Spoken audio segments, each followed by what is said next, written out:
چنانچہ ہمارے ہاں جب مردم شماری ہوتی ہے تو مردم شماری کے فارم کے اندر مذہب کے خانے میں کسی کے لیے مسلم کا لفظ لکھ دینے سے متعلقہ شخص کو قانونی طور پر مسلمان تسلیم کر لیا جاتا ہے، لیکن دنیا میں قانونی طور پر مسلمان ہو جانے سے اللہ کے ہاں چھوٹ نہیں ہو سکتی۔ اللہ تعالیٰ تو ہر شخص کے دل میں ایمان کی کیفیت کو دیکھے اور پرکھے گا۔ اللہ تعالیٰ ہمارا خاتمہ بالایمان نصیب کرے۔ جیسے کہ حضور صلی اللہ علیہ وسلم کا فرمان ہے کہ اللہ تعالیٰ تمہاری صورتوں اور تمہارے اموال کو نہیں دیکھتا، بلکہ وہ تو تمہارے دلوں اور تمہارے اعمال کو دیکھتا ہے۔ چنانچہ دنیاوی قانون کے تقاضوں اور نجات اخروی کے حوالے سے ایمان اور اسلام کے فرق کو سمجھنا بہت ضروری ہے۔ وَإِن تُطِيعُوا اللَّهَ وَرَسُولَهُ لَا يَلْتِكُم مِّنْ أَعْمَالِكُمْ شَيْئًا، لیکن اگر تم اللہ اور اس کے رسول کی اطاعت کرتے رہو گے تو وہ تمہارے اعمال میں سے کوئی کمی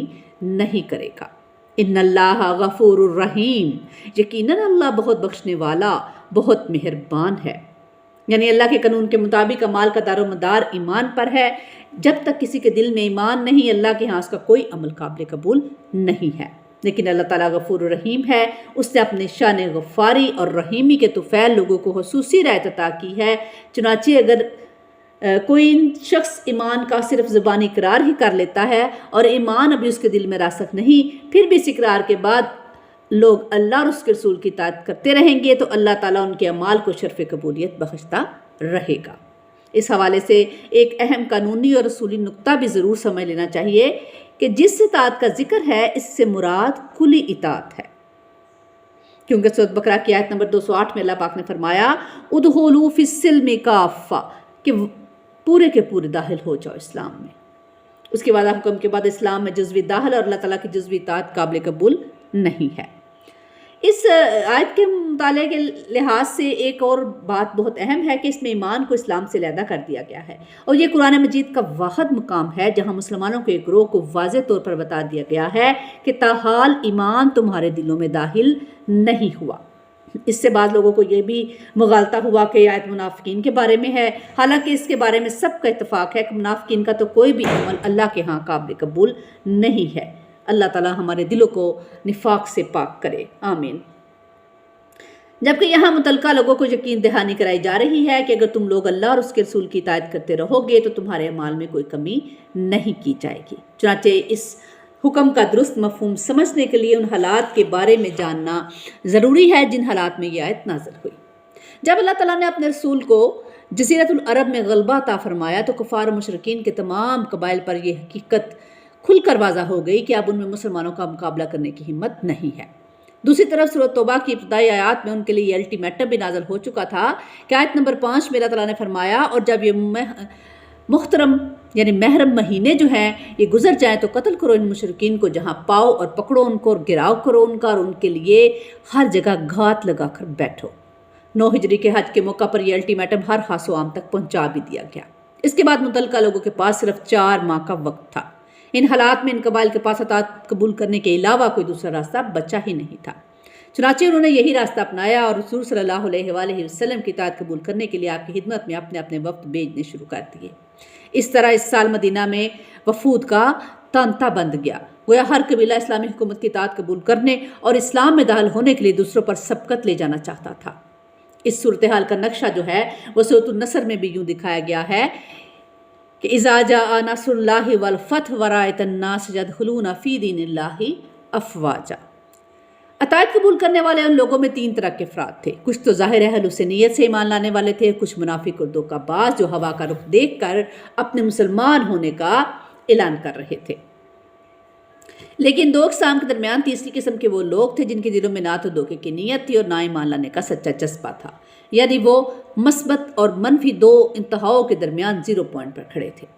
اس آیت کے مطالعہ میں انہی لوگوں کا ذکر ہے کہ ان لوگوں کو نہ صرف اطمینان دلایا گیا کہ تم لوگ اللہ اور اس کے رسول کی اطاعت کرتے رہو گے تو تمہارے اعمال میں کوئی کمی نہیں کی جائے گی، بلکہ انہیں خوشخبری بھی سنا دی گئی کہ اگر تم اس اطاعت کے راستے پر چلتے رہو گے تو تمہارے دلوں میں سچا اور حقیقی ایمان بھی پیدا ہو جائے گا۔ انما المؤمنون الذین آمنوا باللہ ورسولہ ثم لم یرتابوا، مومن تو بس وہی ہیں جو ایمان لائے اللہ پر، اس کے رسول پر، پھر شک میں ہرگز نہیں پڑے۔ یعنی ایسے لوگوں کے دل ان کا ایمان ان کے دلوں میں راسخ ہو کر یقین کی ایسی صورت اختیار کر گیا کہ ان کے دلوں کے اندر شک کی کوئی گنجائش ہی نہ رہی۔ اس سے پہلے بھی آیت نمبر 7 میں صحابہ کے بارے میں فرمایا گیا تھا کہ اے نبی کے ساتھیوں، اللہ نے تمہارے نزدیک ایمان کو بہت محبوب بنا دیا ہے، اسے تمہارے دلوں کے اندر رچا بسا دیا ہے۔ یعنی جب تک ایمان دل میں راسخ نہیں ہوا اور ابھی صرف زبان پر ہے،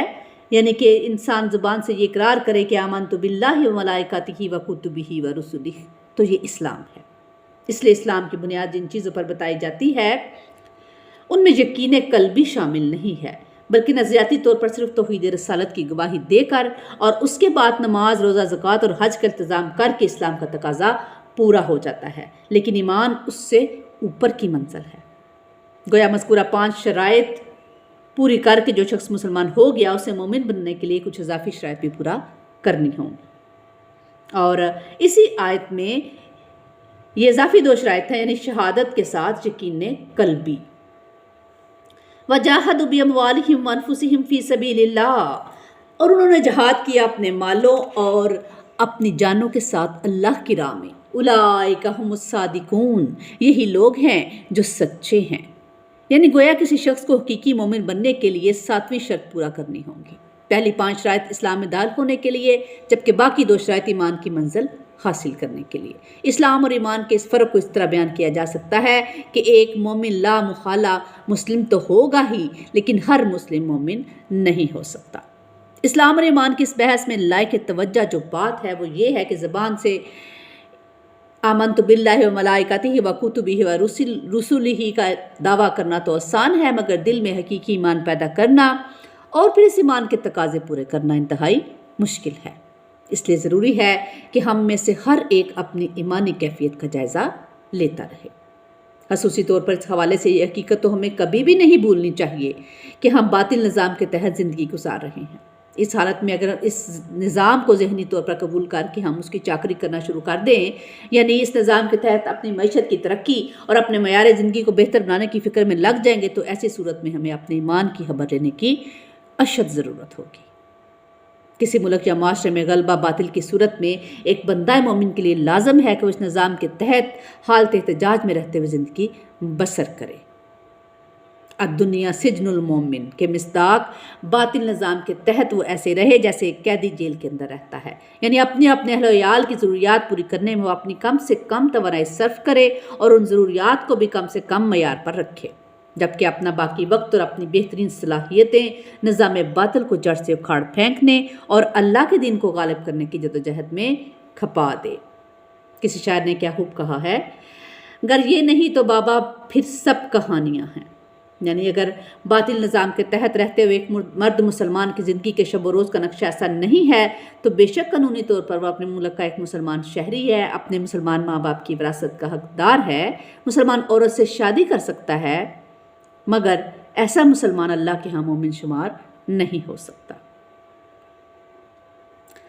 اس آیت میں ایک اہم نقطہ یہ بھی ہے کہ اس کا آغاز انما سے ہو رہا ہے اور آخر پر اولئک هم الصادقون کے الفاظ آئے ہیں، یعنی مومن تو ہیں ہی، صرف وہ لوگ جن کے دلوں میں ایمان نے یقین کی شکل اختیار کر لی ہے اور پھر انہوں نے اپنا جان و مال جو ہے وہ اللہ کی راہ میں کھپا دیا ہے، اور یہی لوگ ہیں جو اپنے ایمان کے دعوے میں سچے ہیں۔ اللہم ربنا اجعلنا منہم، اللہم ربنا اجعلنا منہم، اللہم ربنا اجعلنا منہم، آمین ثم آمین۔ یا الہی ہمیں ایسے لوگوں میں سے بنا دیجیے۔ آیت کے آخر میں ان مومنین کو جو سرٹیفکیٹ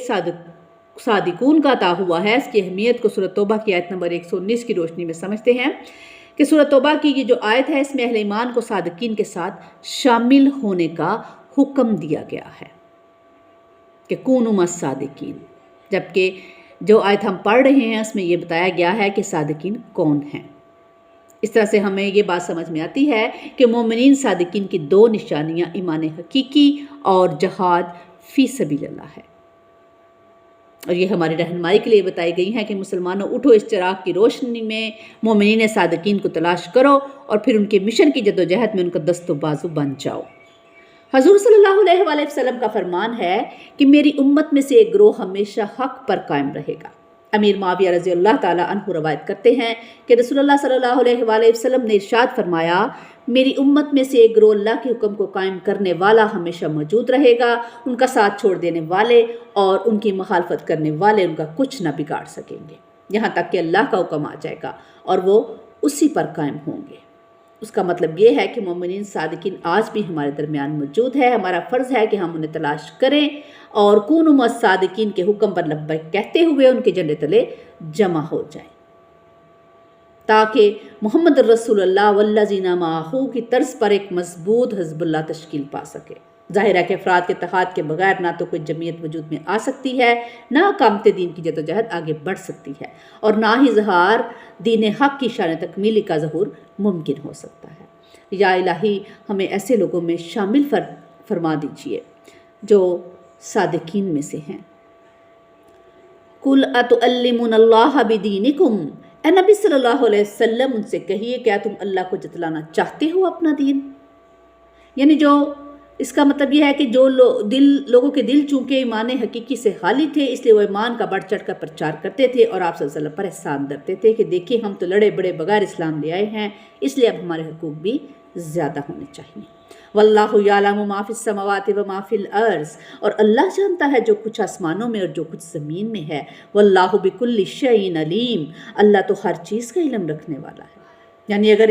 حقیقی ایمان ان کے دلوں میں پختہ ہوتا تو انہیں یہ بھی یقین ہوتا کہ اللہ عالم الغیب ہے، دنیا مافیا کی ہر چیز اس کے علم میں ہے، اس لیے اس کے سامنے کسی کو اپنے ایمان کا ذکر کرنے کی ضرورت نہیں ہے۔ یمنون علیک ان اسلموا، اے نبی صلی اللہ علیہ وسلم یہ لوگ آپ پر احسان در رہے ہیں کہ وہ اسلام لے آئے ہیں۔ قل لا تمنوا علی اسلامکم، ان سے کہیے مجھ پر اسلام کا احسان نہ درو۔ بل اللہ یمن علیکم ان ہداکم للایمان ان کنتم صادقین، بلکہ اللہ تم پر احسان درتا ہے کہ اس نے تمہیں ایمان کے راستے پر ڈال دیا ہے اگر تم سچے ہو۔ یعنی اللہ تعالیٰ نے تمہیں توفیق دی کہ تم اسلام لے آئے، ابھی تم لوگ ایمان کے راستے پر آئے ہو۔ اگر تم اپنے اسلام کی دعوے میں سچے ہو تو نماز کی پابندی کرو، رمضان کے روزے رکھو، زکوٰۃ ادا کرو اور اعمال صالحہ کا اہتمام کرو، تو ان اعمال کی جو نورانیت ہے اس سے تمہارے دلوں کے اندر ایمان بھی پیدا ہو جائے گا۔ اس آیت میں اسلام اور ایمان کا فرق بہت واضح ہو گیا ہے، اور متعلقہ لوگوں کے دعوے کے حوالے سے یہاں 2 دفعہ اسلام کا ذکر آیا ہے، لفظ آیا ہے، لیکن بعد میں جب اللہ کی توفیق کے حوالے سے بات ہوئی تو ایمان کا ذکر کیا گیا کہ یعنی یہ تو اللہ کا تم پر احسان ہے کہ اس نے تمہیں اسلام لانے کی توفیق دی ہے، اور یوں تمہیں اس نے ایمان کی شاہراہ پر ڈال دیا ہے۔ اب اگر تم صدقے دل سے اسلام لائے ہو تو یہ شاہراہ ضرور تمہیں ایمان کی منزل تک لے جائے گی، لیکن اگر تم منافق ہو یا صرف جان بچانے کے لیے اسلام کی پناہ میں آئے ہو تو قانونی طور پر بے شک تمہارا شمار مسلمانوں میں ہو جائے گا، لیکن اللہ کے ہاں نہ تمہارا اسلام قبول ہوگا اور نہ ایمان۔ جیسے کہ اس سے پہلے بھی ہم بات کر چکے ہیں کہ جو کوئی بھی زبان سے توحید و رسالت کی گواہی دے کر مسلمان ہونے کا دعویٰ کرے گا اسے مسلمان تسلیم کر لیا جائے گا۔ اسی قانون کے تحت غزوہ تبوک تک تمام منافقین کو بھی مسلمان تسلیم کیا جاتا رہا، یہاں تک کہ رسول صلی اللہ علیہ وسلم نے رئیس المنافقین عبداللہ بن ابی کو اس کی نماز جنازہ بھی پڑھائی۔ البتہ غزوہ تبوک کے بعد ان کی منافقت کا پردہ چاک کیا گیا اور ان کی بنائی ہوئی مسجد بھی گرا دی گئی۔ ان اللہ یعلم غیب السماوات والارض واللہ بصیر بما تعملون، یقیناً اللہ جانتا ہے آسمانوں اور زمین کی چھپی ہوئی چیزیں، اور جو کچھ تم کر رہے ہو اللہ اسے بھی دیکھ رہا ہے۔ اللہ تعالیٰ ہمیں قرآن پاک کو پڑھنے، سمجھنے اور عمل کی توفیق عطا فرمائے، ہمیں اور ہمارے اولادوں کو اپنا فرمانبردار بنا لے۔ ربی جعلنی مقیم الصلاۃ ومن ذریتی ربنا وتقبل دعا، ربنا اغفر لی ولوالدی وللمؤمنین یوم یقوم الحساب،